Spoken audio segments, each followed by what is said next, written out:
اعوذ باللہ من الشیطان الرجیم بسم اللہ الرحمن الرحیم السلام علیکم ورحمۃ اللہ وبرکاتہ۔ پیارے بچوں، کیسے ہیں آپ سب؟ امید کرتا ہوں کہ آپ سب اللہ تعالیٰ کے فضل و کرم سے ٹھیک ٹھاک ہوں گے اور خوش ہوں گے۔ District public school and inter college Khushab کی جانب سے آپ سب کو خوش آمدید کہتے ہیں آن لائن کلاسز میں۔ آج کی کلاس میں ہم بچوں بات کریں گے دعا کی اہمیت اور فضیلت۔ یہ سبق ہم نے شروع کیا ہوا تھا، اس سے پہلے ہم نے دو کلاسیں ہماری ہو چکی ہیں دعا کی اہمیت اور فضیلت کے بارے میں۔ اس میں ہم نے پڑھا دعا کا تعارف، دعا کی فضیلت، دعا مانگنے کے آداب کیا ہیں، دعا مانگنے کا طریقہ کار کیا ہے، وہ ہم نے اس سے پہلے پڑھ لیا ہے۔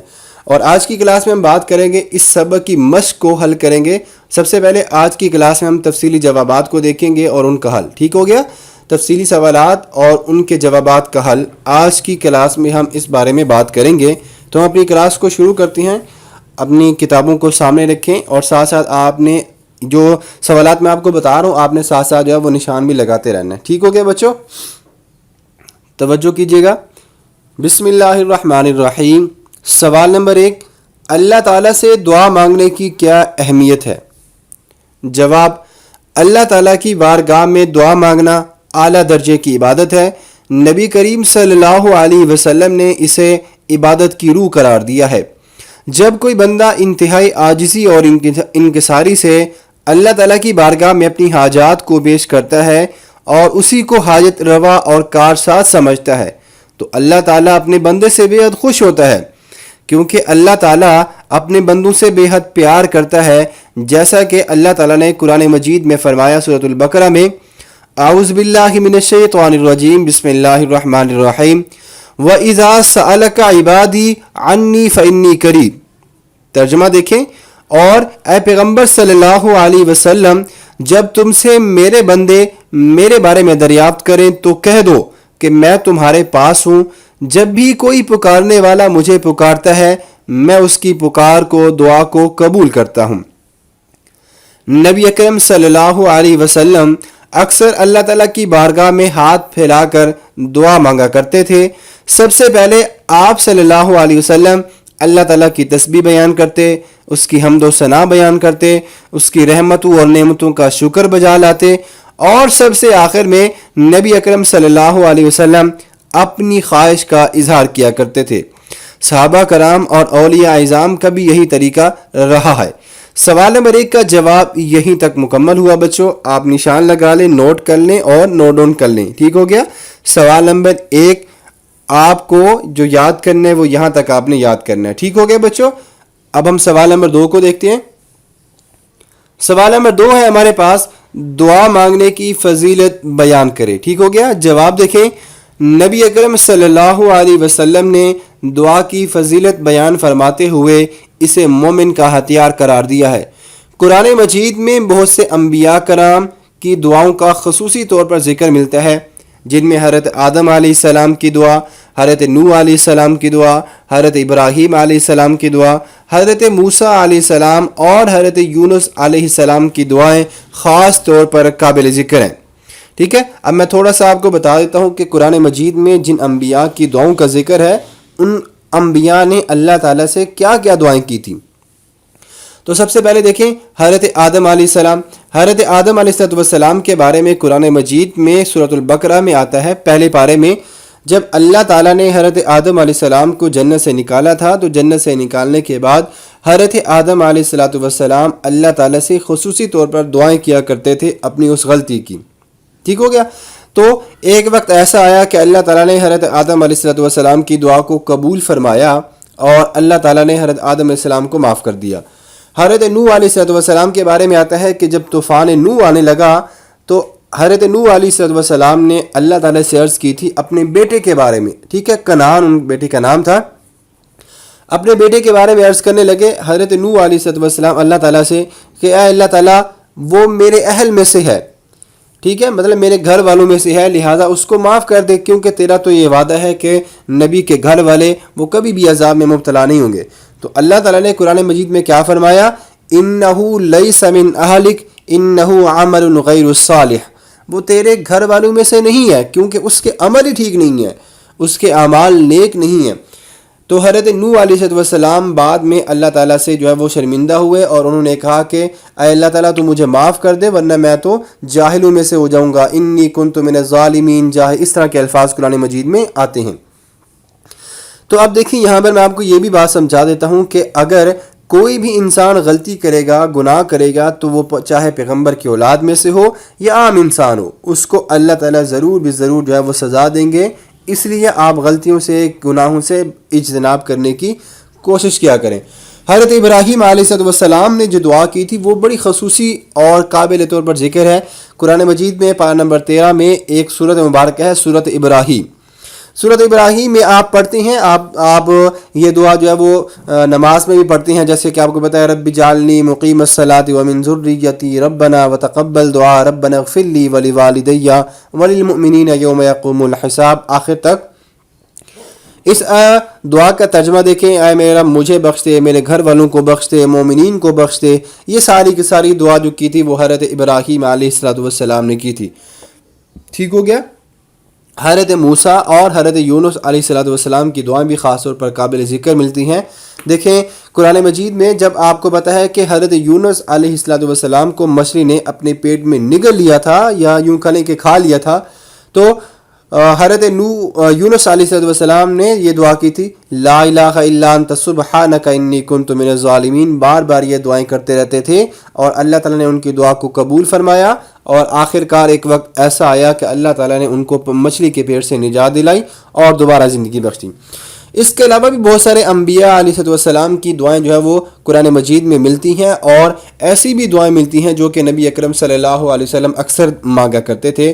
تو آپ بھی بچوں کوشش کریں کہ دعائیں ہمیشہ مانگا کریں، اپنے رب سے مانگیں، کیونکہ آپ کا رب چاہتا ہے کہ آپ مجھ سے مانگیں۔ جب آپ اپنے رب سے نہیں مانگیں گے تو آپ کا رب آپ سے ناراض ہو جائے گا، ناخوش ہوگا آپ کا رب۔ تو اس لیے اللہ تعالیٰ کو راضی کرنے کے لیے آپ بار بار اللہ تعالیٰ سے مانگیں، وہی سب کو عطا کرنے والا ہے، اس کے خزانے میں کوئی کمی نہیں ہے۔ آپ نے جو کچھ بھی مانگنا ہے اپنے رب سے، اللہ تعالیٰ سے مانگیں، آپ کو ضرور عطا کیا جائے گا۔ ہم آگے چلتے ہیں، میں امید کرتا ہوں کہ آپ کو یہ سمجھ آ گئی ہوگی۔ حضور اکرم صلی اللہ علیہ وسلم خود بھی یہ دعا کثرت سے مانگا کرتے تھے۔ دعا کیا ہے؟ قرآن مجید میں سورۃ البقرہ میں اللہ تعالیٰ نے فرمایا، بسم اللہ الرحمن الرحیم، ربنا آتنا فی الدنیا حسنۃ وفی الآخرۃ حسنۃ وقنا عذاب النار۔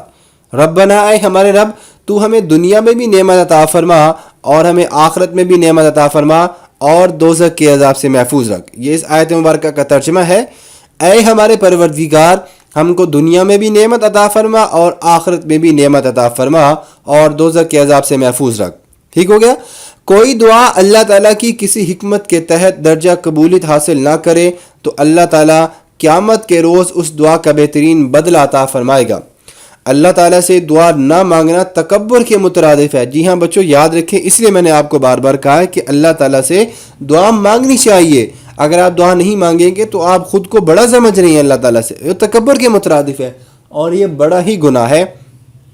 تکبر شیطانی صفت ہے جسے اللہ تعالیٰ سخت ناپسند کرتا ہے۔ نبی اکرم صلی اللہ علیہ وسلم کا ارشاد مبارک ہے، اللہ تعالیٰ اس شخص سے ناراض ہو جاتا ہے جو اپنی حاجت اور ضرورتوں کے وقت اللہ تعالیٰ سے دعا نہیں کرتا۔ اللہ کے مقبول بندے اور پیغمبر دکھ، تکلیف، مصیبت اور آزمائش کے وقت اپنے رب کے حضور اپنی حاجات پیش کرتے رہے، اس کی نعمت کا شکر بجا لاتے رہے اور مشکل حالات میں اس کی رضا پر صبر کرتے رہے اور آخرت میں کامیابی کے لیے اللہ تعالیٰ سے دعائیں مانگتے رہے۔ ٹھیک ہو گیا بچوں، سمجھ آ گئی ہے؟ یہ آپ کا سوال نمبر 2 کا جواب یہاں پہ مکمل ہوتا ہے۔ سوال نمبر 3 ہے ہمارے پاس، قرآن مجید میں دعا مانگنے کے بارے میں اللہ تعالیٰ کا کیا ارشاد ہے؟ جواب، قرآن مجید میں آپ دیکھیں یہ جو سبق ہم پڑھ رہے ہیں اس میں کچھ آیات مبارکہ دی ہوئی ہیں، کم از کم 2 آیات ہیں۔ پہلی بات تو یہ ہے کہ آپ کوشش کریں کہ ان آیات مبارکہ کو آپ زبانی یاد کریں، بار بار پڑھیں، اتنی زیادہ بڑی نہیں ہے کہ آپ کو یاد نہیں ہوگی۔ قرآن مجید ہے، قرآن مجید کو پڑھنے سے تو ثواب بھی ملتا ہے، تو کوشش کریں کہ آپ ان آیات مبارکہ کو زبانی یاد کریں، ورنہ ان آیات مبارکہ کے جو تراجم ہیں آپ نے ان کو یاد کرنا ہے۔ ٹھیک ہے، آپ کے سوال نمبر 3 میں آپ نے ان 2 آیات مبارکہ کے تراجم کو لکھنا ہے۔ پہلی آیت مبارکہ ہے ترجمہ، اور تمہارے پروردگار نے ارشاد فرما دیا ہے کہ تم مجھ سے دعا مانگو، میں تمہاری دعا کو قبول کروں گا، اجیب دعوت الداع اذا دعان۔ دوسرے نمبر پر جو دوسری آیت مبارکہ ہے، اس کا ترجمہ یہ ہے کہ اے پیغمبر صلی اللہ علیہ وسلم وَإِذَا سَأَلَكَ عِبَادِي عَنِّي، اور جب میرے بندے میرے بارے میں سوال کریں فَإِنِّي قریب، تو کہہ دو کہ میں تمہارے پاس ہوں. اجیب دعوت الداع اذا دعان، جب بھی کوئی مجھے پکارنے والا مجھے پکارے گا میں اس کی دعا کو قبول کروں گا، میں اس کی دعا کو قبول کرتا ہوں. یہ اللہ تعالیٰ کا ارشاد مبارک ہے سورۃ البقرہ میں اللہ نے فرمایا. ٹھیک ہو گیا. سوال نمبر 3 یہ یہاں پہ لکھا ہوا ہے، اس کا آپ نے یہ ایک آیت مبارکہ کا ترجمہ اور یہ دوسرے نمبر پر یہ آیت مبارکہ کا ترجمہ، صرف اور صرف 2 آیات مبارکہ ہیں. آپ ان آیات مبارکہ کو زبانی یاد کریں، ورنہ ان کے تراجم کو آپ نے لکھنا. یہ آپ کا سوال نمبر 3 مکمل ہو جائے گا. اپنے کتاب پہ اس کو نشان بھی لگا لیں اور اس کو مارک کر لیں. سوال نمبر 4 دعا مانگنے کے آداب بیان کریں. نمبر 1 بہتر ہے کہ دعا باوضو ہو کر مانگی جائے. نمبر 2 دعا قبلہ رخ ہو کر مانگی جائے. نمبر 3 دعا کے وقت ہتھیلیوں کا رخ چہرے کی جانب ہو اور دعا کے بعد چہرے پر ہاتھ پھیر لیے جائیں. دعا میں سب سے پہلے اللہ تعالیٰ کی خوب حمد و ثنا بیان کی جائے، پھر نبی اکرم صلی اللہ علیہ وسلم پر درود شریف پڑھا جائے. اس کے بعد آپ اپنے لیے دعا کریں. دعا کرتے وقت پورا دھیان اللہ تعالیٰ کی طرف ہی ہونا چاہیے. اس کے علاوہ اور بھی آپ کو اس سبق میں آداب دعا ملیں گے. 8 مکمل دیے ہوئے ہیں، آپ نے کوئی سے بھی 5 یاد کرنے ہیں، کوئی سے بھی 5 آپ نے لکھ لینے ہیں. ٹھیک ہو گیا بچوں. سوال نمبر 4 کا جواب یہاں پہ مکمل ہوتا ہے. کوئی سے بھی دعا کے 5 آداب آپ نے یاد کرنے ہیں اور اس کو لکھنا ہے. ٹھیک ہو گیا. یہ آپ کا سوال نمبر 4 تھا. اور آج کی کلاس بھی بچوں، آج کی کلاس ہماری یہیں پر ختم ہوتی ہے. اگلی کلاس میں ہم انشاءاللہ اس سبق کی مشق کا بقیہ حصہ جو ہے وہ رہ گیا ہے، مختصر سوالات ہیں، خالی جگہ ہے اور حصہ معروضی ہے، اس کو حل کریں گے. تو اس ویڈیو کو بار بار دیکھیں، لیکچر کو بار بار دیکھیں، اور اگر آپ کو کسی بات کی سمجھ نہیں آئی تو آپ اس ویڈیوز کو دوبارہ دیکھیں. اور آپ اگر اس سے پہلے جتنے بھی ہمارے لیکچرز ہو چکے ہیں، جتنے بھی ہماری کلاسیں ہو چکے ہیں 7 کلاس کی، اگر آپ کے پاس وہ لیکچر اویلیبل نہیں ہے، موجود نہیں ہے، آپ سے ڈل ہو چکے ہیں، تو آپ کے لیے میں نے ایک یوٹیوب سیریز شروع کی تھی.